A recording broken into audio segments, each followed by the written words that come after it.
تو کیا ہوتا ہے؟ حال ایک تجلی ہوتی،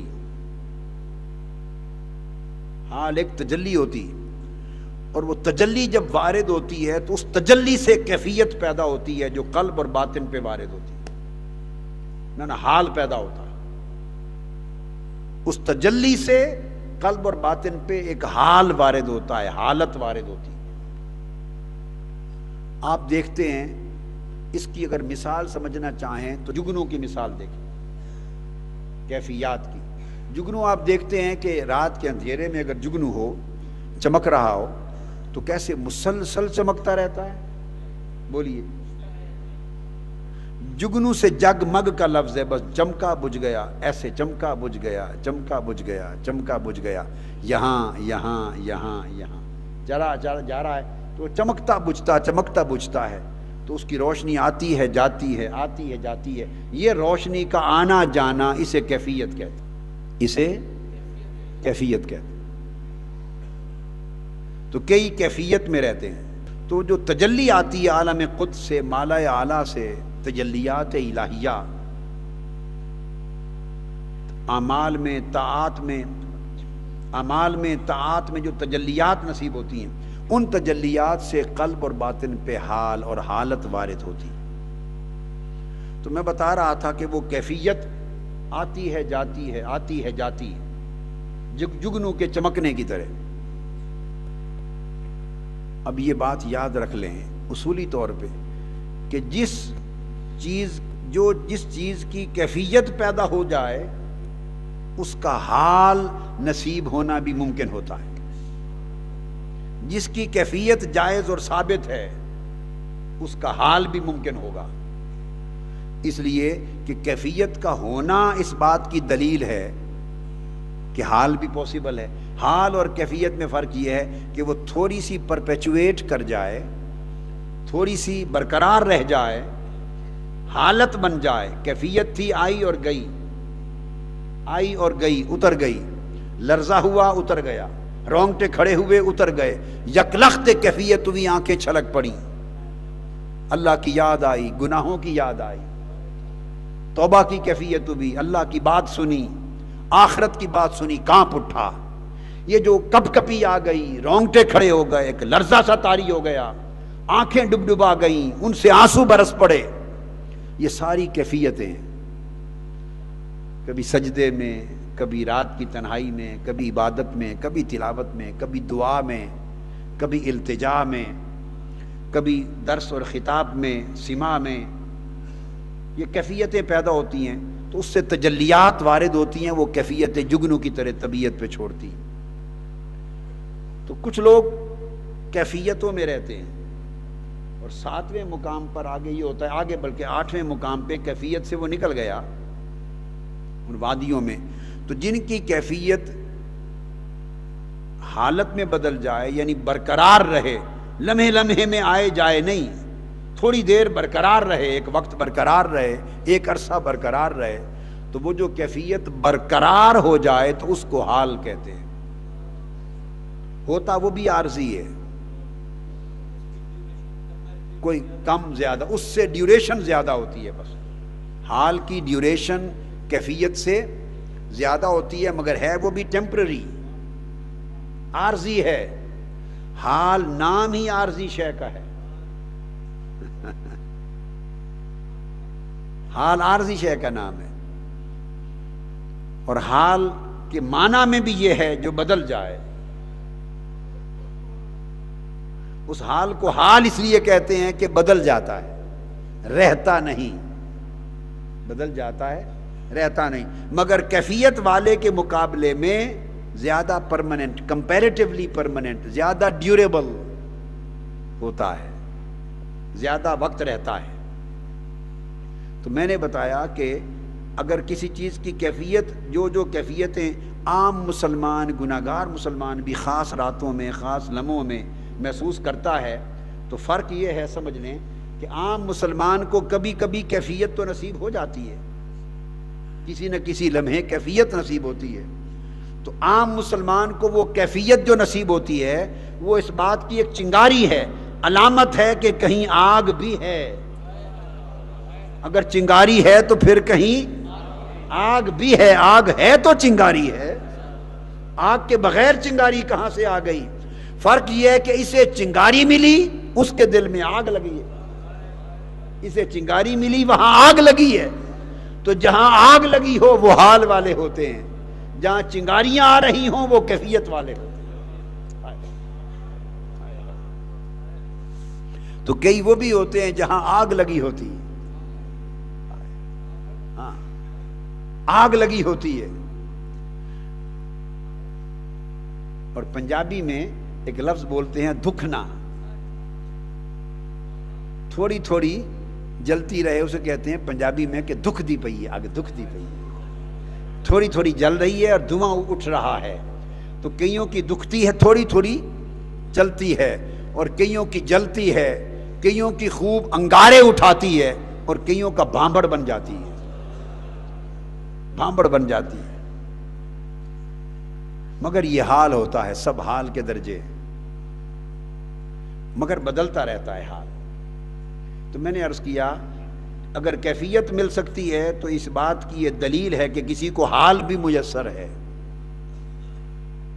اب ان دو میں فرق ہے، تو کیفیت کے مقابلے میں حال ڈیوریبل تھا مگر وہ پرماننٹ نہیں تھا، اور یہی حال اگر پرماننٹ ہو جائے، آئے اور جائے نہیں، مستقل رہے، تو اسے مقام کہتے ہیں، اسے مقام کہتے ہیں۔ کہتے ہیں یہ اہل کیفیت، صاحب کیفیت ہے، فلاں کون ہے؟ کہتے ہیں صاحب کیفیت ہے۔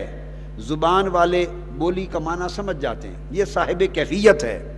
کہتے ہیں یہ صاحب حال ہے، اس سے ایک درجہ اونچا ہے، اور اسے کہتے ہیں یہ صاحب مقام ہے۔ جو کسی بھی درجے میں مقام پا جائے وہ ولایت ہوتی ہے، جو حال پالے وہ ولایت کی راہ میں ہوتا ہے، وہ ولایت کی گلی میں ہوتا ہے، حال میں مست، اور جس کے مقام پا جائے وہ ولایت میں ہوتا ہے۔ مقام تو اگر پرپیچویٹ، پرماننٹ ہو جائے، کانسٹنٹ ہو جائے، ایور لاسٹنگ ہو جائے تو وہ مقام ہے۔ تو جس کا حال ممکن ہے اس کا مقام بھی ممکن ہے۔ جو آتا ہے، رہتا ہے اور چلا جاتا ہے، تو اس کا مطلب ہے کچھ ایسے بھی ہیں جہاں بالکل رہتا ہے، ہر وقت رہتا ہے، بدلتا نہیں، وہ حال۔ اب حال حدیث پاک میں، مسلم شریف میں حدیث، ایک صحابی حضرت حنظلہ رضی اللہ تعالیٰ عنہ پریشان حال جا رہے ہیں گلی میں، اور کہتے جا رہے ہیں حنظلہ منافق ہو گیا، حنظلہ اب اتنی فکر تھی ان لوگوں میں، سوچو ہمیں بھی فکر ہے، اسی فکر کی آگ لگانے کے لیے جمع ہیں، اسی فکر کی آگ لگ جائے، چلو ہر ایک کو آگ نہیں لگتی تو چنگاری تو ہر ایک میں جل جائے۔ اور یہ ایک آدھ اعتکاف سے نہیں ہوتا کام، یہ سال کے بعد 10 دن تو کچھ بھی نہیں ہے، 364 دن ہیں، اور 364 دنوں میں 354 دن حال برباد کرنے میں لگے رہے، 354 دن حال برباد کرتے رہے، ایمان کا، قلب کا، باطن کا، روح کا، اور 10 دن کے بعد آئے تھوڑا سا حال یا کیفیت لینے، تو کتنا بڑا مار کا سر کر لیا۔ اور وہ بھی پھر 1 سال آئے 10 دن اور اگلے سال نہ آئے تو کیا پایا؟ تھوڑا سا جو پایا تھا وہ بھی کھو گئے، کھو دیا۔ اس لیے میں کہتا ہوں اگر بہت زیادہ وقت زندگی میں نہیں نکلتا، وہ ایک الگ چیز ہے، جو سبق لے کے جائیں گے اس کو جاری رکھیں تو کچھ نہ کچھ وقت نکلتا رہے گا نا۔ ویلی نہ بو کچھ کر دی رو، خالی بھانڈا بھر دی رو۔ جو لے کر جائیں گے تو خالی بھانڈے کو تھوڑا تھوڑا بھرتے رہیں، 354 دن، اور 10 دن خوب برتن بھروانے کے لیے آ جائیں۔ اس اعتکاف میں بیٹھیں، میں نے نہیں بھرنا، میرا تو اپنا برتن خالی ہے، بلکہ ابھی برتن ہی نہیں بنا، خالی تو بات کی بات ہے، میں تو ایسے ہی بس اس طرح ہے کہ تیرے کسی نے کہا تھا تیرے عربی ترکی شامی سے، تیرے عربی ترکی شامی سے، ایک کتے نو ڈنڈڑا میں بھی صحیح. خواجہ غلام فرید کہتے ہیں، فرماتے ہیں کہ تیرے پاس تو گھوڑے ہیں محبوب، تیرے در پہ تو گھوڑے بندھے رہتے ہیں، کوئی ترکی نسل کا گھوڑا، کوئی شامی نسل کا گھوڑا، کوئی عربی نسل کا گھوڑا. تیرے عربی، ترکی، شامی سے بڑے بڑی اعلیٰ نسلوں کے گھوڑے ہیں، میرا کیا شمار ہے؟ میں تو کتا بھی نہیں ہوں، میں تو کتا بھی نہیں بن سکا. وہ اصحاب کہف کا کتا جو 300 سال نہ کھانے کو ملتا تھا نہ پینے کو، مگر در چھوڑ کے نہیں گیا. 300 سال بھوکا پیاسا جم کے بیٹھا رہا. ارے جم جانے کے بغیر کچھ نہیں ملتا. کتا بھی 300 سال جم کے بیٹھا. ہم تو کتا بھی نہ ہوئے، ہم تو اصحاب کہف کے کتے جیسے بھی نہ ہو سکے کہ اتنے بھی صابر ہو جائیں، اتنے ہی صابر ہو جائیں. اور پھر وہ صابر ہو گیا تھا نا کتا چونکہ صابر ہو گیا تھا تو اس کے صبر کا انجام معلوم ہے کیا ملا؟ وہ مالک جو تھے اس کے اصحاب کہف اس کو پتھر مارتے تھے، بھگاتے تھے، دوڑ جا. اس نے عرض کیا مولا مجھے زبان دے، میں تیرے ولیوں سے بات کر لوں اور پوچھوں کہ مجھے کیوں پتھر مار کے دوڑاتے ہو. یہ ائمہ تفسیر محدثین نے، امام قرطبی سمیت تفصیل سے بیان کیے ہیں یہ چیز، واقعہ قرآن کا واقعہ. اللہ نے اسے زبان دی، وہ اپنی 2 ٹانگوں کے بل کھڑا ہو گیا، اگلے پاؤں جو تھے اسے ہاتھ بنا لیا. اس نے پوچھا اے اللہ والو مجھے کیوں پتھر مار کے دوڑا بھگاتے ہو؟ انہوں نے کہا تو کتا ہے، ہم کسی غار میں چھپیں گے ظالم بادشاہ سے چھپ کر، تو بھونکے گا ہمارا راز کھل جائے گا، وہ پہنچ جائے گا، اس لیے دوڑاتے ہیں. اس نے کہا میں کتا ضرور ہوں پر بھونکنے والا نہیں ہوں.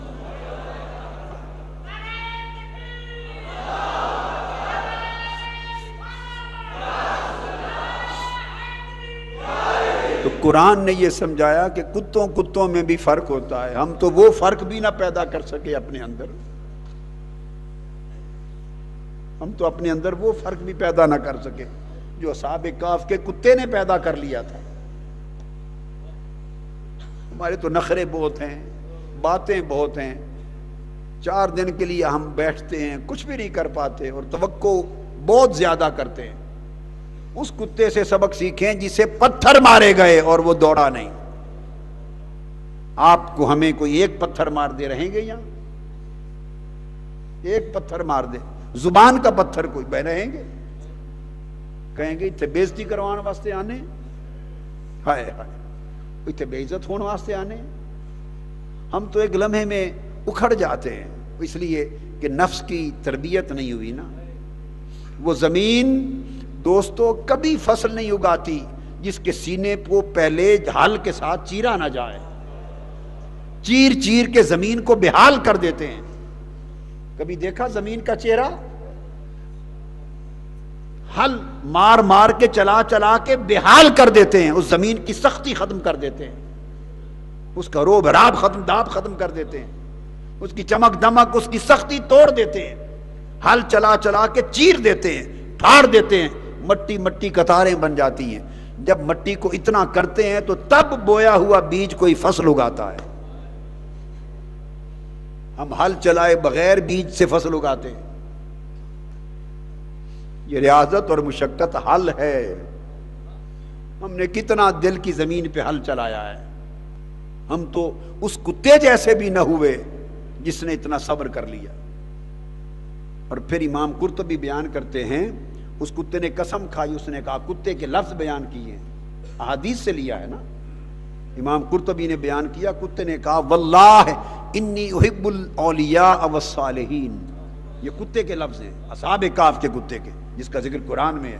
مجھے دوڑاؤ نہیں، خدا کی قسم میں اولیاء اللہ اور صالحین سے محبت کرنے والا ہوں. پھر آگے پھر کہا اچھا جو محبت کرنے والے ہو اور صابر ہو، پتھر کھا کھا کر بھی نہیں دوڑے، پتھر کھا کھا کے بھی نہیں دوڑے، آؤ تو تم اس قابل ہو کہ تمہیں دہلیز پر بٹھا لیتے ہیں. اس کو دہلیز پہ بٹھا لیا. پھر 309 سال بیٹھے رہے. پھر انہیں تو روحانی خوراک ملتی تھی اندر، اور وہ زندہ رہے تو اس کتے کو کون چھیچڑے ڈال جاتا تھا؟ وہ بھی 3 صدیاں کچھ کھائے بغیر زندہ بیٹھے رہے۔ ارے کوئی اس طرح صابر ہو جائے تو میاں محمد نے کہا نا کہ تیتھی کتے چنگے جو صابر دے اپنا مالک دے در بیٹھے رہندے، صابر بھکھے ننگے۔ کیا کہا پہلا مصرع؟ جنہاں دلاں وچ عشق نہ رچیا، جنہاں دلاں وچ عشق نہ رچیا کتے انہاں تھوں چنگے، جنہاں دلاں وچ عشق نہ رچیا کتے انہاں تھوں چنگے، مالک دے در بیٹھے رہندے صابر بھکے ننگے۔ اس صبر کو پیدا کرنا ہے۔ تو پھر وہ جب بیٹھا رہا صابر بھوکا ننگا تو فیض ملا۔ تو قرآن مجید میں آتا ہے نقلبہم، ہم انہیں ہر 6 مہینے کے بعد، تفاسیر میں تفصیل آئی ہے، اللہ پاک ان کی کروٹ بدلتا تھا۔ تو غار میں لیٹے ہوئے ولیوں کی کروٹ اللہ بدلتا تھا، اور باہر بیٹھے ہوئے کتے کی بھی وہی دائیں بائیں کروٹ ساتھ بدل جاتی تھی۔ ان کی کروٹ تو خدا بدلتا تھا، کتے کی کون بدلتا تھا؟ ہائے ہائے، ان کی کروٹ خدا بدلتا تھا، انہیں تکلیف نہ ہو جائے۔ اور اس کروٹ بدلنے کا جو فیض ہے، ان کی کروٹ پھر اندر والے بدلتے تھے، اس فیض کا حصہ منتقل ہو جاتا ہے، فیض کا حصہ منتقل ہو جاتا ہے۔ وہ میں نے بتایا فیض ایسی شے ہی نہیں کہ ایک کے پاس ہی رہے، وہ جو ایک ہی پاس رہے وہ فیض نہیں ہے، وہ فیض ہی نہیں ہے۔ فیض کا معنی یہ ہے کہ وہ پھیل جاتا ہے، لوگوں میں بٹ جاتا ہے، تقسیم ہوتا ہے۔ تو کتا بھی پا گیا، اپنا حصہ پا گیا۔ تو اللہ نے پھر جہاں جہاں اصحاب کہف کا ذکر کیا وہاں کتے کا نام ساتھ لیا۔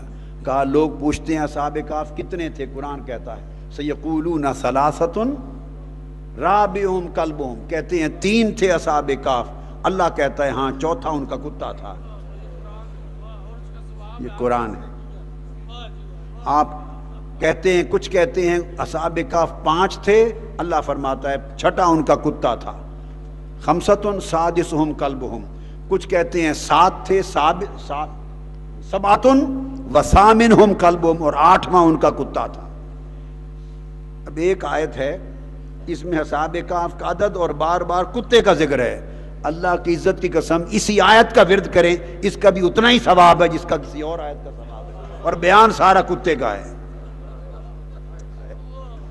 بیان سارا کتے کا ہے، مگر اجر اور ثواب اتنا ہے جتنا فرشتوں والی بیان کی آیتیں پڑھ لیں،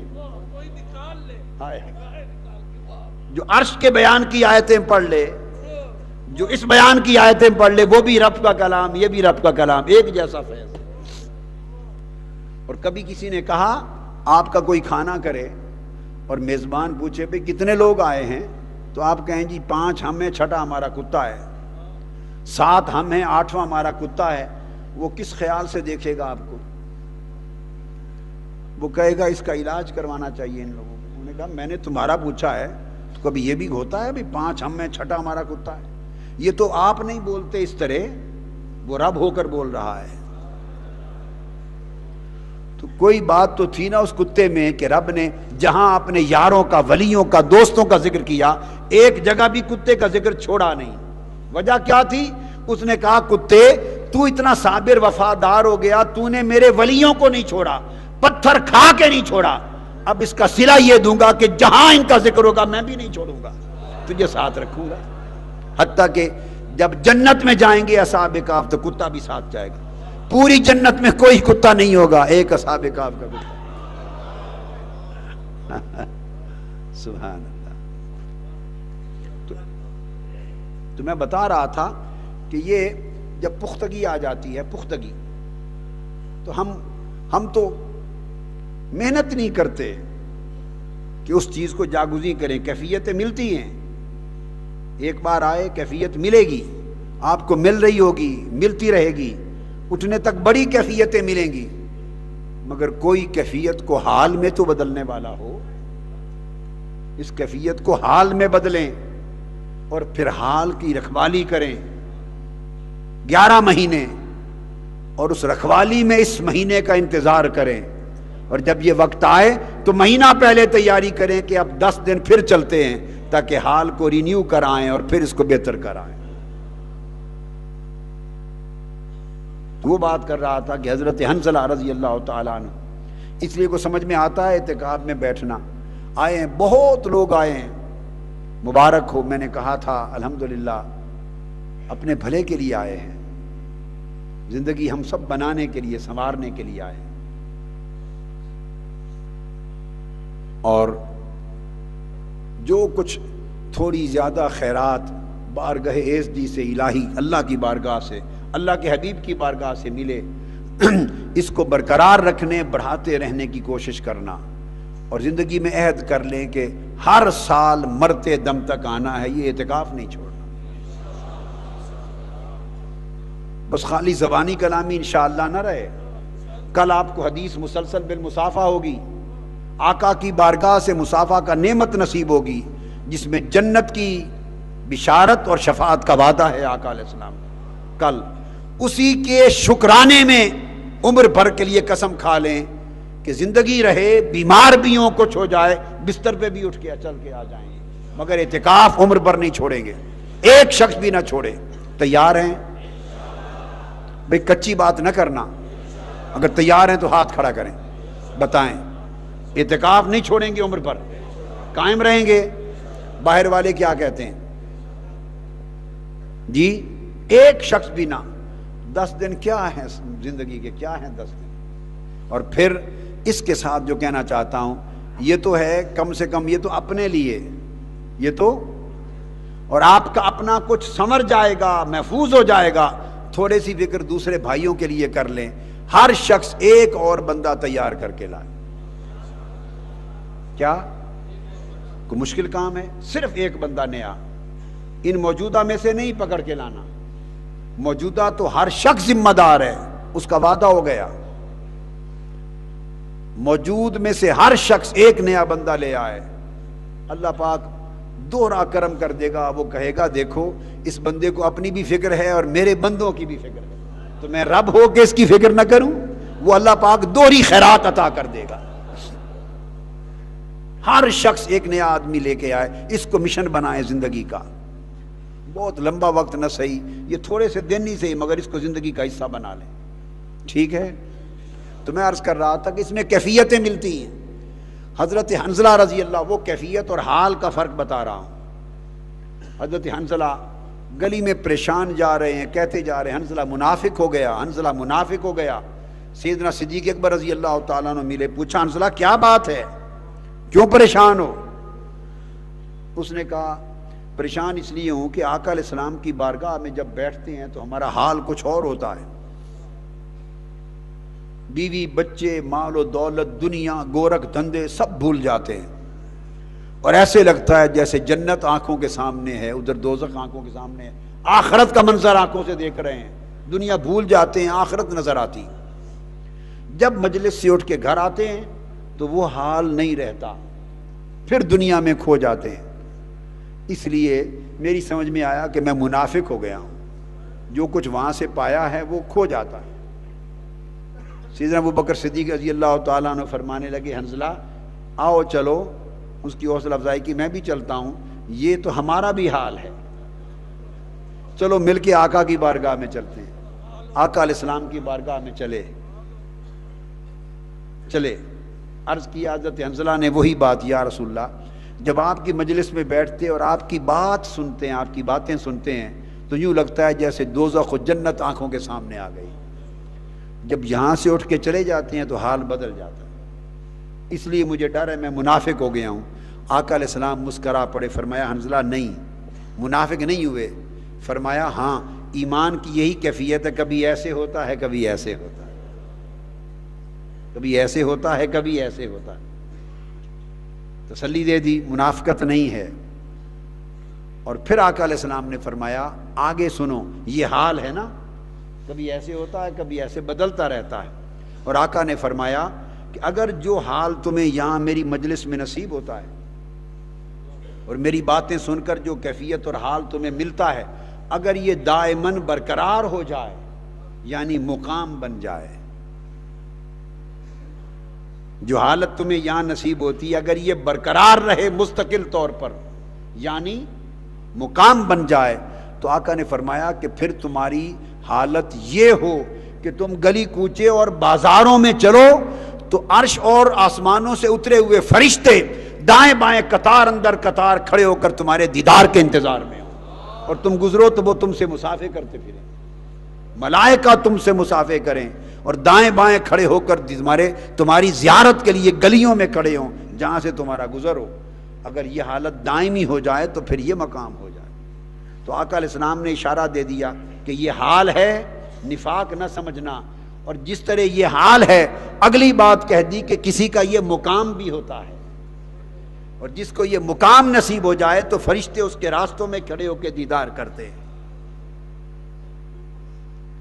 تو بات یہ کر رہا تھا کہ یہ کیفیت، یہ حال، یہ مقام، تو حال میں 7ویں منزل پہ آتے ہیں تو اسے بچایا جاتا ہے کہ وہ کہیں حال کی لذت میں کھو نہ جائے۔ حال ہوتا بڑا لذیذ ہے، وہ حال ایک شراب ہوتی ہے عالم قدس کی، ایک شراب معرفت ہوتی ہے، ایک شراب محبت ہوتی ہے، ایک شراب قربت ہوتی ہے۔ اس کی لذت بڑی ہوتی ہے، اس کی مٹھاس بڑی ہوتی ہے، اس کا ذائقہ بڑا ہوتا ہے۔ تو جس کو حال نصیب ہوتا ہے وہ اس کی طبیعت چاہتی ہے کہ اسی میں کھو جاؤں، پلٹ کے واپس نہ جاؤں، مدہوش ہو جاؤں، گم ہو جاؤں۔ یہاں مقام بڑا نازک ہوتا ہے کہ طبیعت چاہتی ہے، حال کی لذت اتنی ہے کہ اس میں کھو جاؤں، اور جس نے آگے جانا ہو اسے کھو جانے سے بچایا جاتا ہے، کھو جانے سے بچایا جاتا ہے کہ اگر کھو گیا تو اگلا سفر جاتا رہا۔ یہ انحفاظ بذالک النور عن الانجذاب الی مقام القرب والدنو، اللہ کی بارگاہ قرب سے اور بارگاہ دنو سے تجلیات آتی ہیں، انوار آتے ہیں، تجلیات اترتی ہیں، اس کے قلب و باطن پہ وارد ہوتی ہیں، اس ورود سے حال جنم لیتا ہے، اور کبھی آدمی حال میں بے بس ہو جاتا ہے۔ اگر اس میں کھو جائے تو وہ حال پردہ بن جاتا ہے، کھو جائے تو حال پردہ۔ اور قرآن مجید میں ایک جگہ حال کو پردہ بھی بیان کیا ہے۔ حال کیا ہے؟ جو حائل ہو جائے۔ جب نوح علیہ السلام سے گفتگو ہو رہی تھی ان کے بیٹے کی، اور آپ بیٹے سے فرما رہے تھے کہ ہدایت قبول کر لے، ایمان لے آ، نجات پا جائے گا، طوفان آ رہا ہے، جو مجھ پر ایمان نہیں لے آئیں گے وہ سب غرق ہو جائیں گے۔ بیٹا جواب میں کہتا تھا کہ نہیں، میں اونچی پہاڑی پہ چڑھ جاؤں گا۔ آپ فرما رہے تھے آج اللہ کا عذاب آ رہا ہے، کوئی پہاڑی بچا نہیں سکے گی، مکالمہ جاری تھا۔ قرآن کہتا ہے فحال بینہم الموج، باپ بیٹے کی گفتگو جاری تھی کہ درمیان میں موج حال بن گئی۔ سمجھے مانا؟ فحال بینہم الموج، وہ جو موج اٹھی گویا وہ درمیان میں حائل ہو گئی، پردہ بن گئی، اور جب وہ لہر گئی تو طوفان اس کے بیٹے سمیت سب کو لپیٹ میں لے چکا تھا۔ تو میں نے قرآن سے ایک استنباط کیا فحال بینہم الموج، کہ وہ باپ اور بیٹے کے درمیان موج حائل ہو گئی، میں کہہ رہا ہوں کہ حال بن گئی۔ تو اگر بندہ حال میں گم ہو جائے، جذب ہو جائے تو وہ پردہ بن جاتا ہے، پھر اسی پردے میں گم ہو جاتا ہے، پھر آگے نہیں چلتا۔ لذت بڑی ہوتی ہے مگر پھر وہ بے خود ہو جاتا ہے، سکر میں بھی چلا جاتا ہے، اس تجلی میں کھو جاتا ہے، اپنا ہوش نہیں رہتا، دنیا کا ہوش نہیں رہتا، دنیا کا ہوش نہیں رہتا، ماں سوا کا ہوش نہیں رہتا، اس میں مست و بے خود ہو جاتا ہے، اس جذب سے مجذوب ہو جاتا ہے۔ اس تجلی میں اگر جذب ہو جائے تو مجذوب ہو جاتا ہے، اس کا ایک اپنا پھر حال ہے، اس میں بھی ناقص اور کامل کا فرق ہے۔ حال اور مقام میں یہ ہے کہ حال میں اللہ کا وہب، اللہ کی عطا غالب ہوتی ہے، اور بندے کی جو پچھلی محنت چلی آ رہی تھی، ریاضت، مجاہدہ، اللہ کی خدمت، طاعت، تقوی، پچھلی محنت وہ اس کے باطن میں چھپی ہوتی ہے۔ حال جب وارد ہوتا ہے، جو کیفیت بنتی ہے حال، اس حال میں وہ اللہ کی نعمت اور وہب لگتی ہے، اس کی محنت ریاضت نظر نہیں آتی، وہ باطن میں ہوتی ہے، یہ حال ہے۔ اس لیے چونکہ نعمت غالب ہوتی ہے تو اس نعمت الہیہ کی لذت غالب ہوتی ہے، اس لذت میں کھو جانے، ڈوب جانے، گم ہو جانے کو جی کرتا ہے۔ حال اور مقام میں فرق یہ ہے کہ مقام میں اللہ کی وہب، اس کی عطا، اس کی نعمت باطن میں چھپ جاتی ہے، اور بندے کا کسب اور جو محنت ہے وہ غالب ظاہر ہو جاتی ہے۔ تو مقام اور حال میں فرق یہ ہے کہ حال میں بندہ گم ہو جاتا ہے، اور اگر وہ مقام میں بدل جائے، جذب ہو جانے، گم ہو جانے سے بچ جائے، مقام میں چلا جائے تو استقامت میں ہوتا ہے۔ استقامت میں وہ پیتا رہتا ہے مگر بے خود نہیں ہوتا، وہ پیتا رہتا ہے مگر بدہوش نہیں ہوتا، وہ پیتا رہتا ہے مگر ہوش میں رہتا ہے، ایسے لگتا ہے کہ اس نے قطرہ ہی نہیں پیا، وہ جاموں کے جام پیتا رہتا ہے، وہ گھڑوں کے گھڑے بھر کے مٹکے پیتا رہتا ہے۔ کئی لوگ دریا کے دریا پی جاتے ہیں، اور حضور بابا فرید نے فرمایا، کئی آہ بھر کے فرمایا، کئی 7 سمندر جتنا پی جاتے ہیں، اور ہوش میں ایسے رہتے ہیں کسی کو خبر نہیں ہونے دیتے کہ ایک جام بھی پیا، پیالہ بھی پیا ہے یا نہیں ہے؟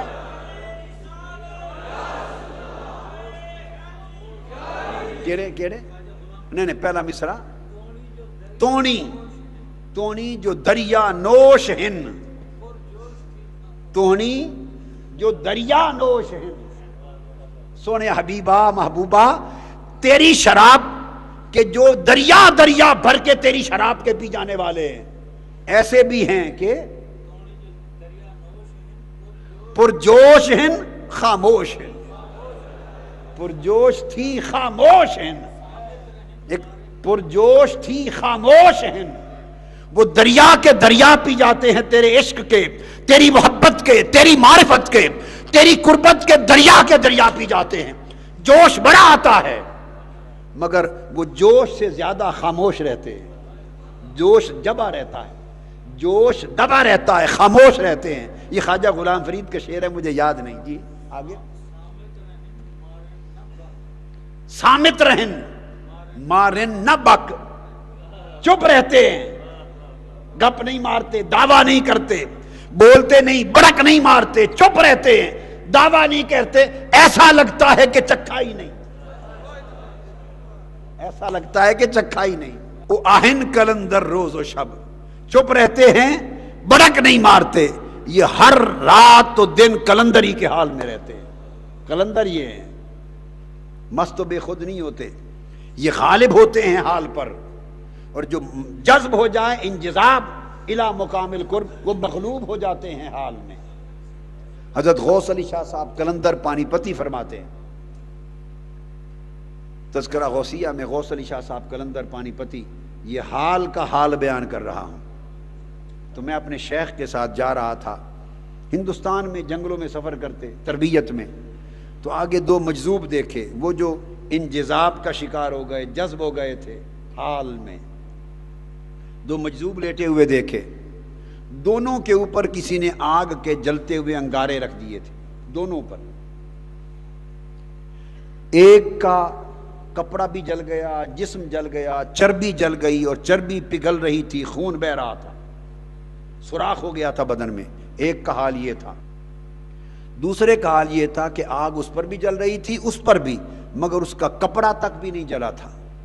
بدن جلنا تو دور کی بات ہے، کپڑے کو بھی آگ نہیں لگی تھی، آگ جل رہی تھی مگر اس کا کچھ نقصان نہ تھا۔ فرمایا تربیت میں تھا میں، تربیت ہو رہی تھی، میرے شیخ نے مجھ سے پوچھا، بیٹے غوث علی بتاؤ ان دونوں میں کامل کون ہے، بتاؤ کامل کون ہے؟ کہتے میں بچہ تھا، مجھے سکر و صحف کا فرق معلوم نہیں تھا، حال اور مقام کا فرق معلوم نہیں تھا، جذب کا اور صحف کا فرق معلوم نہیں تھا۔ میں نے دیکھا کہ آگ جل رہی ہے، جس کے کپڑے بھی نہیں جلے یقیناً یہ کامل ہوگا، اور جس کا سب کچھ جل گیا، چربی پگھل گئی، وہ ہمارے جیسا ہے، آگ نے جلا دیا، وہ ناقص ہے۔ میں نے عرض کیا، یہ کامل ہے جس کا کپڑا تک نہیں جلا، اور وہ ناقص ہے۔ فرماتے ہیں میرے شیخ مسکرا پڑے، کہتے ہیں بیٹا نہیں، جس کا سب کچھ جل گیا، چربی خون بھی پگھل گیا، وہ کامل ہے، اور جس کا کپڑا بھی نہیں جلا وہ ناقص ہے۔ میں نے پوچھا کیوں؟ فرمایا یہ حال میں جذب میں ہے، یہ حال میں انجذاب ہو گیا، جذب ہو گئے ہیں۔ یہ اہل صحب اولیاء میں سے نہیں ہے، اہل صحب اولیاء میں سے یعنی صاحبان مقام نہیں ہیں، یہ صاحبان مقام نہیں، یہ صاحبان حال اولیاء میں سے ہیں، یعنی مجذوب ہیں، مقام بلند ہے۔ دونوں میں فرق یہ ہے کہ اب ان کی حالت کا تعین کرنا ہوگا ناقص اور کمال ہونے کا، مقام اور صحب کے مقام میں نہیں، ان کے حال میں، دونوں جذب اور حال میں ہیں۔ حال میں یہ ناقص ہے، یہ کامل ہے، جس کا سب کچھ جل گیا یہ اپنے حال میں کامل ہے، اور جس کا کچھ نہیں جلا وہ اپنے حال میں ناقص ہے۔ اس لیے کہ آگ کا کام ہے جلانا۔ آگ کیا لگے کہ بدن پہ آگ جلے اور کپڑا پہ نہ جلے؟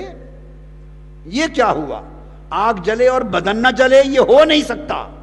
آگ نے جلانا ہی جلانا تھا، تو اس کا سب کچھ جل گیا تو درست ہے، آگ نے اپنا کام کر دیا، کسی نے روکا نہیں اسے، آگ کو کسی نے روکا نہیں، اور ادھر کپڑا بھی نہیں جل سکا، تو یہ آگ کی تاثیر تو نہیں ہے، تو آگ جلانا چاہتی ہے، اس مجذوب نے اپنی توجہ سے روک رکھا ہے آگ کو،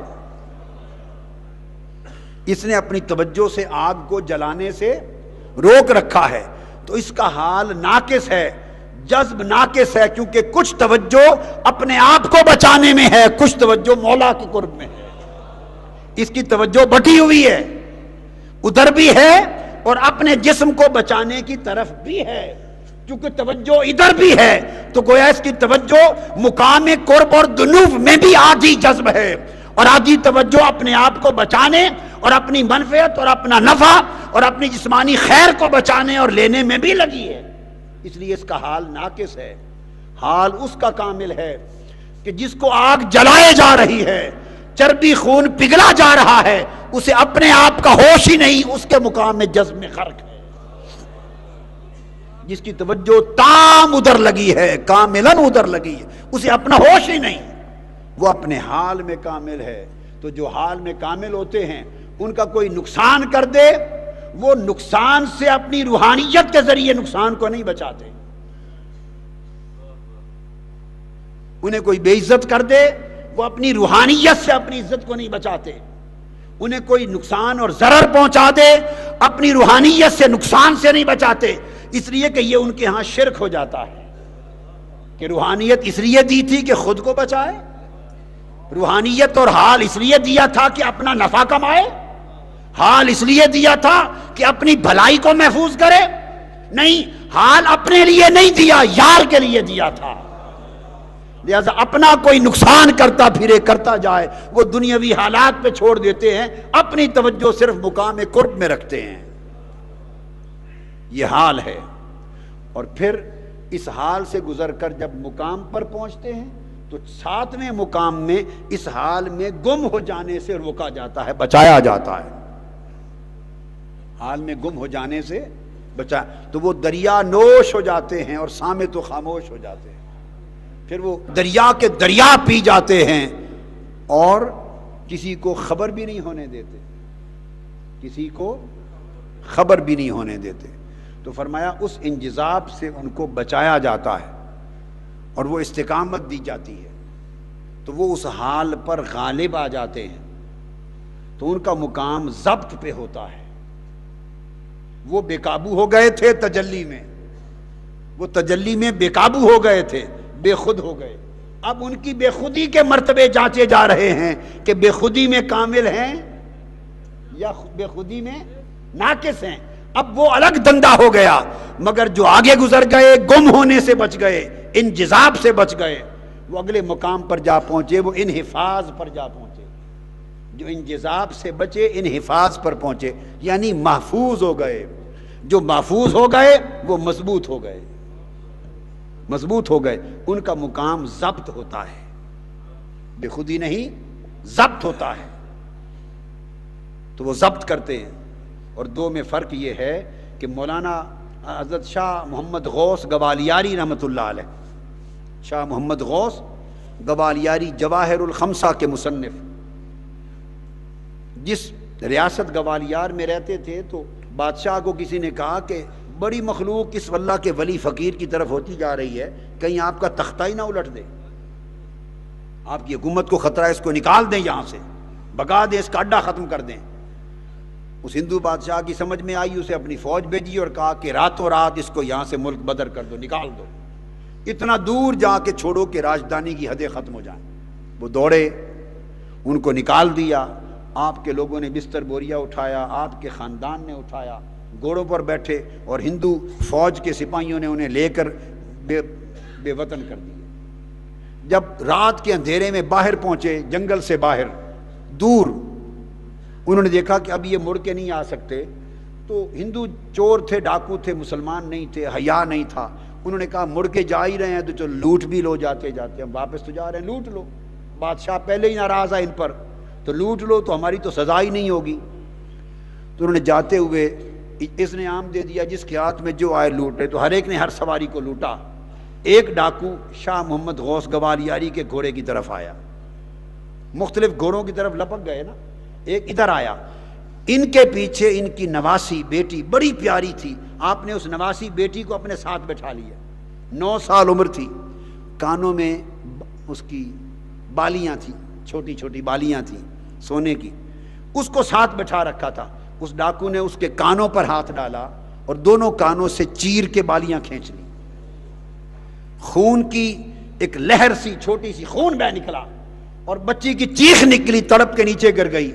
جب اپنے لخت جگر کو تڑپتے دیکھا اور خون میں نہاتے دیکھا تو ضبط سے نکل گئے، وہاں سے نکالے گئے، جوش میں نہیں آئے، خاموش رہے، ملک بدر کیے گئے، جوش میں نہیں آئے، خاموش رہے، دور جا کے چھوڑے گئے، جوش میں نہیں آئے، خاموش رہے، بدلہ نہیں لیا، روحانیت کو، ولایت کو استعمال میں نہیں لائے۔ جب لخت جگر تڑپی اور خون میں بہ گئی تو اس وقت بے قابو ہو گئے۔ وہ جو ضبط تھا اس کا دامن ہاتھ سے چلا گیا، ہاتھ میں چھڑی تھی چھانٹے کی طرح جس سے گھوڑا چلا رہے تھے، اس چھڑی کو لہرایا، 500 سپاہی تھے ہندو، 500 کی گردنیں اڑ گئی۔ یعنی ولایت میں یہ مقام، تصرف یہ مقام، مگر اٹھا کے بستر بوریا پھینک دیا، جوش میں نہیں آئے، چپ کر کے برداشت کیے جا رہے ہیں۔ مگر ایک لمحہ آیا جب لخت جگر تڑپی تو وہ ایک مقام آیا کہ پھر وہ ہوش اور ضبط توڑ بیٹھے، جو ہوش اور ضبط۔ تو میں ختم کر رہا ہوں بات، مثال سمجھانے کے لیے دی کہ یہ وہ مقام تھا کہ ضبط میں وہ کمال نہ تھا کہ لخت جگر تڑپا تو ضبط ٹوٹ گیا، اور ایک وہ مقام تھا سید الشہداء امام حسین کا کہ سیدنا علی اصغر ہاتھ میں شہید کر دیے، سیدہ سکینہ تڑپتی رہ گئی، سید علی اصغر ہاتھ میں شہید ہو گئے، جوان بیٹا علی اکبر لاشا اٹھا کے لے آئے، ایک ایک کر کے خانوادہ قربان کر دیا، اور مقام یہ تھا اگر پاؤں زمین پر مارتے میدان کربلا میں 1000 چشمے کھڑے ہو جاتے، اگر آسمان کی طرف اشارہ کرتے دنیا کے بادل آ کے بارش برسا دیتے، ایک ہاتھ لہرا دیتے غضبناک ہو کر یزیدی فوج کے ہر سپاہی کی گردن اڑ جاتی، مگر لاشیں اٹھاتے رہے، مگر ہوش میں رہے، جوش نہیں آیا، ضبط میں رہے، ضبط نہیں توڑا۔ یہ پروردہ گود مصطفیٰ تھے، یہ پروردہ گود فاطمۃ الزہرا تھے، ضبط اتنا بلند تھا کہ فرشتے بھی رش کریں۔ تو یہ فرق ہوتا ہے، یہ سب ولایت کے مقام ہیں، لوگوں کو سمجھ ہی نہیں مضمون کی۔ جیسے کوئی کیمسٹری نہ جانے تو ایسے اوت پٹانگ مارے، فزکس کے اصول نہ جانے تو ایسے اوت پٹانگ باتیں کرتا پھرے، ڈاکٹر نہیں ہے میڈیکل اصول نہ جانے تو ایسے ہی علاج معالجے کی گپیں مارتا پھرے۔ اس طرح یہ بھی ایک بات ہے، میدان ہے، فن ہے، جو اس ولایت کی گلی میں ہی نہ گزرا ہو اور فقر کی اور رضا اور تفویض اور ضبط اور حال سے بھی واقف نہ ہو، تو وہ پھر یہی کہتے ہیں دیکھو جی اگر ان کے پاس روحانی طاقت ہوتی تو بچوں کو بچا لیتے۔ نادان آدمی، تمہیں خبر ہی نہیں کہ یہ حال کیا ہے۔ ان کے پاس اتنا روحانی تصرف ہوتا، روحانی طاقت ہوتی تو پھر پیاسے کیوں مرتے؟ پھر وہ دریائے فرات کو اشارہ کر کے تو چشمے چلا لیتے۔ ان کے ہاتھ میں طاقت ہوتی تو پھر یزیدیوں کو مار دیتے۔ یہ سب نادان، ان کو پتہ ہی نہیں کہ یہ ایسا کر دیتے تو مقام گر جاتا۔ یہ امتحان مقام والوں کا امتحان ہوتا ہے کہ اتنے بلند مقام پہ بٹھایا ہے حسین، تو تمہارا حال کیا ہے؟ اس کیفیت سے گزارتے ہیں تمہیں، جوش میں آتے ہو یا خاموش رہتے ہو؟ ہائے ہائے ہائے، پرجوش تھی خاموش ہیں، جوش میں نہیں آتے، خاموش رہتے ہیں۔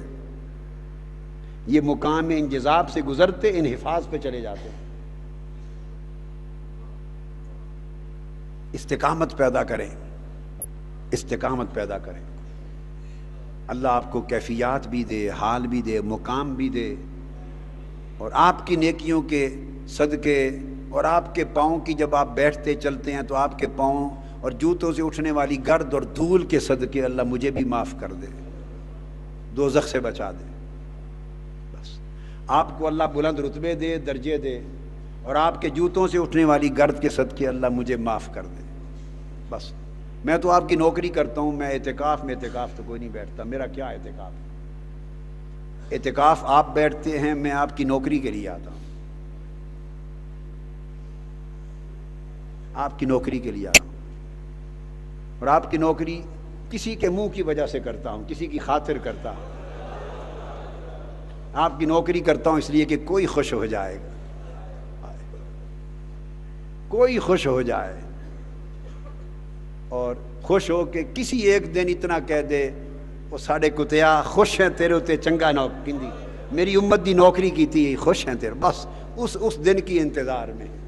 وہ خواجہ غلام فرید صاحب نے کہا تھا، تتی تھی جوگن چودھار پھراں، ہند سندھ پنجاب تے مار پھراں، ہند سندھ پنجاب تے مار پھراں، سنج بر تے شہر بازار پھراں، متاں یار ملم کہیں سانگ سبب۔ شاید کسی وقت مالک خوش ہو جائیں اور کہہ دیں کتیا چنگی نوکری کی تھی ساری امت دی، تیرے تے خوش ہیں، بس ہمارا کام ہو جائے گا۔ اس لیے جم کے بیٹھا کریں، صبر کیا کریں، خاموش رہا کریں۔ کیا؟ خاموش رہا کریں، اور اللہ کی بارگاہ کے خزانے سے کچھ لیں، خیرات لیں۔ خاموش رہیں تو خیرات ملے گی، اور صبر کریں، بولے نہیں، دنیا داری نہ کریں، ایک دوسرے سے کلام نہ کریں، بے صبر نہ ہوں، غفلت نہ کریں، لیٹے نہیں۔ میں نے کہا موبائل فون بند رکھا کریں، رابطہ ایک ہی جگہ رکھیں، باقی رابطے کاٹ دیں، ایک ہی جگہ رابطہ رکھیں 10 دن، تاکہ اس رابطے کے صلے میں کچھ نصیب ہو جائے جھولی میں خیرات کی شکل میں۔ اللہ تبارک و تعالی ہمارے حال پہ کرم فرمائے۔ وما علینا الا البلاغ۔